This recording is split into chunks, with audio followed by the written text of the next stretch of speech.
horas 13 minutos em Belo Horizonte. A Abrazel MG, que é a Associação Brasileira de Bares e Restaurantes em Minas Gerais, retirou da Justiça a ação movida contra a Prefeitura de Belo Horizonte, que exige isonomia entre as atividades de autosserviço. A prática está proibida nos restaurantes Aquilo desde 20 de março, porém continua sendo liberada em vários outros setores da economia. Bares e restaurantes representam um dos setores mais impactados pela pandemia em Belo Horizonte, já que na capital esses estabelecimentos ficaram fechados por mais de 180 dias, seguindo o Comitê de Enfrentamento ao Coronavírus implantado pela Prefeitura. A gente vai conversar agora com o presidente da Abrazel MG, Matheus Daniel. Boa tarde, Matheus. Bem-vindo aqui ao Alerta Super. Muito boa tarde, ouvintes. Tudo bem, né? Tudo ótimo por aqui. Ô Matheus, para a gente começar o nosso bate-papo, vocês retiraram da Justiça a ação movida pela Prefeitura de Belo Horizonte. Por que vocês fizeram essa retirada? Foi a sinalização que deu o prefeito Alexandre Calil agora ao longo da campanha e depois no domingo, quando ele foi reeleito? Exatamente. Na verdade, a gente tirou a ação que a Abrazel estava movendo contra a Prefeitura pela falta de isonomia, né, que atende 70% dos restaurantes de Belo Horizonte. Eles são no sistema de self-service, né, mas 70% dos restaurantes nesse serviço, nessa modalidade de autosserviço ou self-service. E o que aconteceu foi justamente isso. A gente acredita, né, a gente ouvindo a entrevista do Calil logo após a vitória, que ele entendeu que o momento é de ajudar o setor de bares e restaurantes, o setor do comércio em geral, e nada melhor do que a gente levantar a bandeira branca, né? A gente acredita que o momento é de construir, né? O momento é de somar forças. A Abrazel está à disposição da Prefeitura de Belo Horizonte para que a gente faça isso junto com critérios que sejam execuíveis pelos bares e restaurantes, né? Tem algumas coisas que são colocadas que é muito difícil de se fazer. Então a gente aqui, o momento agora é de construção e a Abrazel está de portas abertas para resolver isso junto com a Prefeitura. Ô Matheus, depois do domingo, quando o prefeito se manifestou, ele deu aquela entrevista, até durante a campanha ele já havia tocado nesse assunto também, de tentar ajudar o setor de comércio e serviços, que foi o setor de longe o mais prejudicado, o mais impactado desde o começo da pandemia. Teve algum contato da prefeitura ou ficou só naquele anúncio que fez o prefeito no domingo mesmo, quando foi anunciada a reeleição dele? Não, por enquanto está naquele anúncio, né? Mesmo o Abrazel já tinha tido tempo que não era convidada a participar das reuniões. A gente tem que lembrar que o prefeito, né, o comitê, ele preferiu conversar com um sindicato, que não é um sindicato que representa o setor de bares e restaurantes, um sindicato que há 30 anos tem o mesmo dirigente e com menos de 100 associados. Então, um sindicato que não representa a categoria.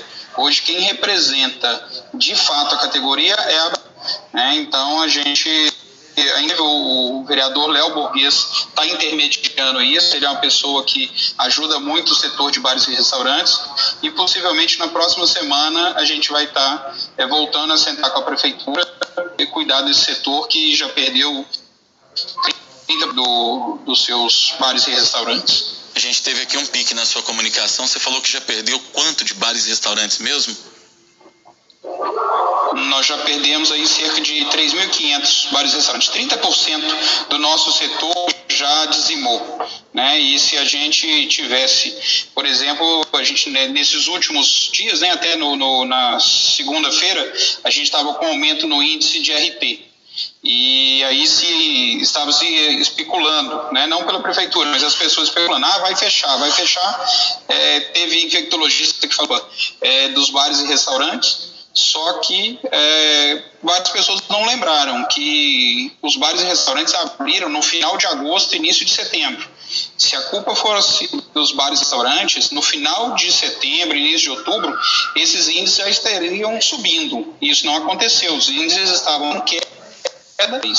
O que aconteceu de fato novo nos 30, 40 dias que culminou agora no dia 15 foi a eleição, né? Então a gente teve aí 1.500 milhares de cabos eleitorais correndo atrás de voto. Isso movimentou muito a cidade, né? E isso fez com que as pessoas se movimentassem, ficassem ali no tete-a-tete conversando, querendo convencer por que deveria votar nesse ou naquele candidato novo e que impactou. Então, nesse momento, o que a gente já falou que precisa ter é calma. Vamos analisar, os índices já começaram a cair, dias que os índices de RT estão em baixa, e analisar. Vamos esperar, vamos reforçar, voltar a reabrir os leitos que foram fechados, para poder que ninguém pode sofrer sem os leitos, e calma, vamos avaliar. Daqui a 15 dias, né, 14 dias, que é o prazo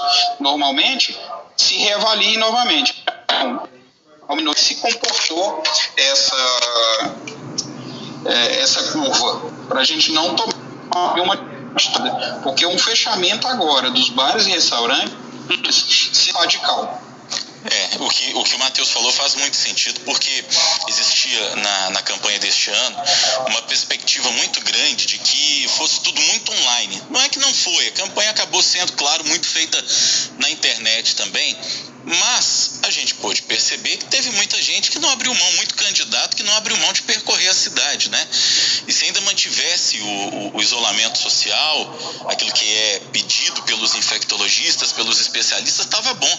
Mas o que nós vimos aí de gente andando sem máscara, as pessoas recebendo os candidatos em casa ou no portão sem máscara, apertando as mãos umas das outras, sabe-se lá se passaram álcool em gel antes ou depois daquilo. E, infelizmente, as pessoas relaxaram muito com as medidas de distanciamento social, e a eleição foi uma mostra disso, tanto na corrida pelo executivo, com os candidatos a prefeito. Belo Horizonte teve candidato para dar e vender, né? Foram 15 disputando a prefeitura, e nos candidatos ao legislativo, então, nem se fala, porque é uma eleição pulverizada e é praticamente impossível de se acompanhar tudo isso. Você falou, Matheus Felipe, que se houver um novo fechamento, vai ser a pá de cal no setor. Um novo fechamento representaria em números o que para o setor? Você acha que quantos mais estabelecimentos, para além desses 3.500 que você apontou, já poderiam estarem aí debaixo dessa pá de cal?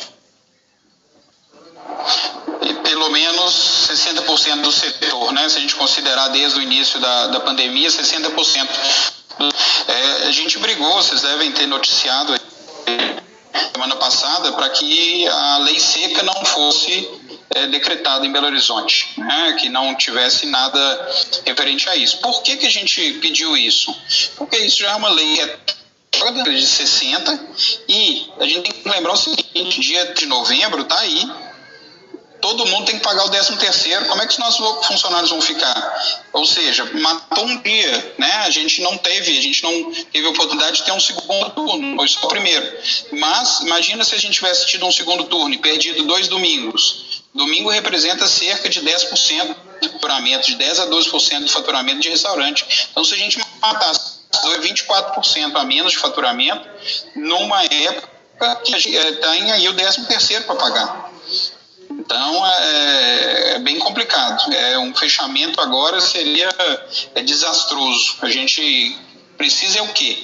Que a prefeitura faça a cobrança, faça a fiscalização dos estabelecimentos, né? Aproveita até o espaço aqui para pedir a todos os bares e restaurantes: sigam os protocolos estão aí, já foram definidos, por mais que, se alguém não concorda, agora não é. Esse momento não é a hora de discutir. Agora o momento é da gente cumprir o protocolo, seguir, considerar que o importante agora é a gente não aumentar os índices, né? Precisa ter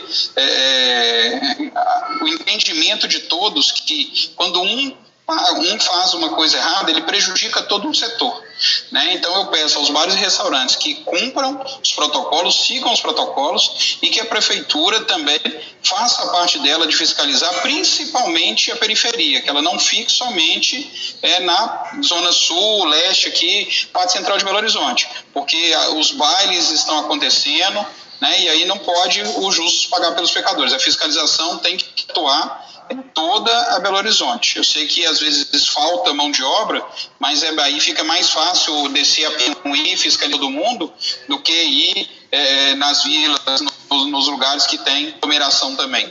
Então a gente pede aí fiscalização e que ela seja feita. A gente, de maneira alguma, a gente acha que não deve ser feito. Acho que tem que ser feito, os restaurantes têm que seguir, porque a gente está falando com saúde. Com saúde não se brinca. Então a gente tem que encontrar o equilíbrio aí entre a saúde e a economia. A gente está conversando com o Matheus Daniel, que é o presidente da Abrazel em Minas Gerais. Ô Matheus, o prefeito anunciou que quer ajudar o setor, mas não falou especificamente o que ele vai fazer.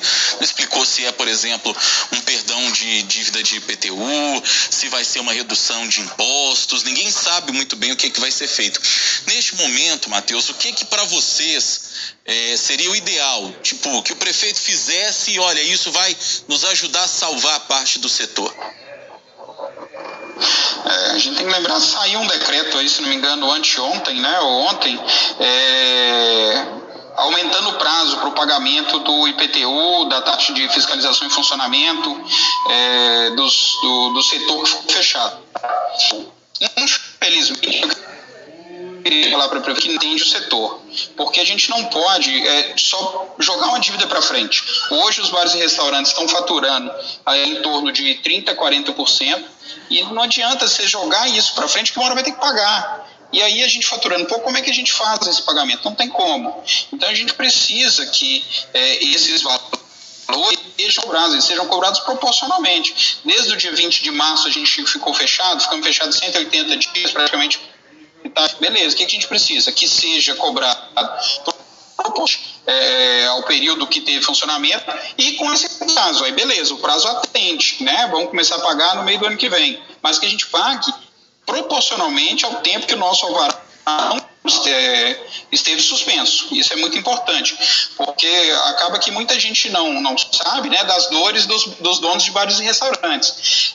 Para vocês terem uma ideia, a prefeitura continuou cobrando a taxa de... A gente tem que tem toldo licenciado, ele paga uma taxa de toldo. E ele teve que pagar a taxa integral, ele paga a taxa pelo ano, né? Quando ele licenciou lá no início do ano, ele pagou a taxa pelo ano, e a prefeitura quer cobrar, ele não podia abrir, ele não podia colocar mesa. A gente tem a taxa de mesas e cadeira, cada restaurante que solicita instalação de mesa e cadeira na calçada, ele paga uma taxa por isso. E essa taxa está sendo cobrada 100%. Mas como se o alvará estava suspenso? Então não é justo, né? A gente tem, só para citar uma última taxa, última nossa, mas para o ouvinte isso saber, a gente tem uma taxa, vários restaurantes pagam a taxa de lixo, de excesso de lixo, de resíduo. Então a PBH ela passa e mede o lixo desses bares e restaurantes. E ela gera um boleto à parte, além da taxa de lixo que a gente paga no IPTU, a gente paga uma taxa de lixo extra. Os bares e restaurantes estão funcionando com 30%, 40% do movimento, e essa taxa não está sendo recalculada. Né? O período que está fechado, eles estão querendo cobrar. Eu não gerei lixo no período que está fechado. Pouco. Por que essa taxa tem que ser cobrada? Não tem, ela tem que ser proporcional. Então, são esse tipo de coisas que a gente precisa de ajuda. Né? Além, voltando a falar do início da nossa conversa, a gente precisa da liberação do serviço de self-service nos restaurantes, porque hoje isso está impactando muito. O self-service ele só vive com volume, ele precisa de muita gente comendo. Hoje a gente já não está tendo gente. E na hora que a gente coloca, já conseguindo o decreto que hoje existe, o buffet está fechado, né, e uma pessoa está servindo, um funcionário está servindo. Ou seja, não é um funcionário. O cara está colocando ali 3, 4 funcionários para poder estar fazendo esse serviço. Impacta no custo. Eu estou faturando menos e tenho mais mão de obra. E aí o cliente, ele grande vez, é indeciso. Não, bota mais um pouquinho de arroz, feijão. Não, feijão em cima do arroz. Imagina o que é isso. Isso não funciona. A gente entende que o cliente entrou no estabelecimento, ele passou álcool gel na mão, foi ao banheiro, lavou as mãos, calçou uma luva, está de máscara o tempo todo que está servindo, seguindo um distanciamento, ele mesmo pode se servir. Se não me engano, são 2 estados do Brasil que ainda tem, que não está liberado o self-service. Eu estou aqui hoje no Rio de Janeiro para Plano Nacional da Brasel, os restaurantes todos aqui estão funcionando com self-service, luvas, máscara ao se servir. E isso é o suficiente dificultar isso, porque está criando mais mão de obra e a gente está passando mais aperto ainda. Matheus Daniel, presidente da Abrasel MG, Associação Brasileira de Bares e Restaurantes em Minas Gerais, conversou com a gente aqui no Alerta Super. Obrigado pela entrevista, viu, Matheus? E bom trabalho para você aí nesse congresso aí no Rio de Janeiro. Obrigado, para todos aí. Muito obrigado a você, Matheus Daniel. Gente, quem empreende também é guerreiro, né? Tem taxa de toldo, tem taxa de cadeira, tem taxa de excesso de lixo, hein, Sandra? Não sabia dessa. Essa aí pra mim é novidade, né? A gente sabe que tem taxa de tudo enquanto é jeito, né? Mas o excesso de lixo que é produzido agora, pelos restaurantes... Excesso de lixo, gente, é realmente muito complicado, né? E aí explica-se muitas vezes por que a gente tem alguns preços nos barzinhos, nos restaurantes... Absurdos, que são absurdos. É porque o cara precisa ter margem de lucro para sobreviver também, né? Tem que ter. E um detalhe assim, quem empreende no Brasil, eu tiro o chapéu, porque é extremamente difícil. O empreendedor, ele é prejudicado de todas as maneiras que você puder imaginar no nosso país. Agora, um detalhe que a Sandra e eu, a gente estava comentando aqui, é sobre o self-service, né? A regra em Belo Horizonte é que tem que ter alguém servindo e tal, mas isso não está sendo seguido, não. Não. O principal restaurante do meu bairro, região da Pampulha ali, bairro Ouro Preto, não está tendo disso, não. Tá todo mundo indo lá e servindo, com luva, com máscara, mas não tem esse negócio de um funcionário estar servindo a comida para os outros ali, não. Eu fui no último sábado a um restaurante na região hospitalar, né? Onde frequentam ali muitos médicos, que é uma região crítica, né? Também. Self-service à vontade, o álcool estava lá, mas não tinha luvas e não tinha uma pessoa para servir. Então, o próprio consumidor fazia o seu prato. E self-service à vontade ali. E aí é aquilo, muito né? Muito complicado também, né, gente? Venhamos e convenhamos, a regra tem que ser seguida, não foi pensado isso por acaso, né? O próprio Matheus pediu aos donos, né, de restaurantes que sigam todos os protocolos para que não haja um aumento aí muito grande, para que a gente não possa nem retroceder nas medidas sanitárias. Exatamente, é bom ficar de olho. E você, consumidor, tem o poder de escolha. Se você está num lugar que não está cumprindo a regra, não vai, porque ele vai ser obrigado a cumprir a regra. Se não tiver cliente, ele não vai ter como funcionar. 4h30 em Belo Horizonte. Trânsito na Super. Rosane Meirelles trazendo pra gente a informação do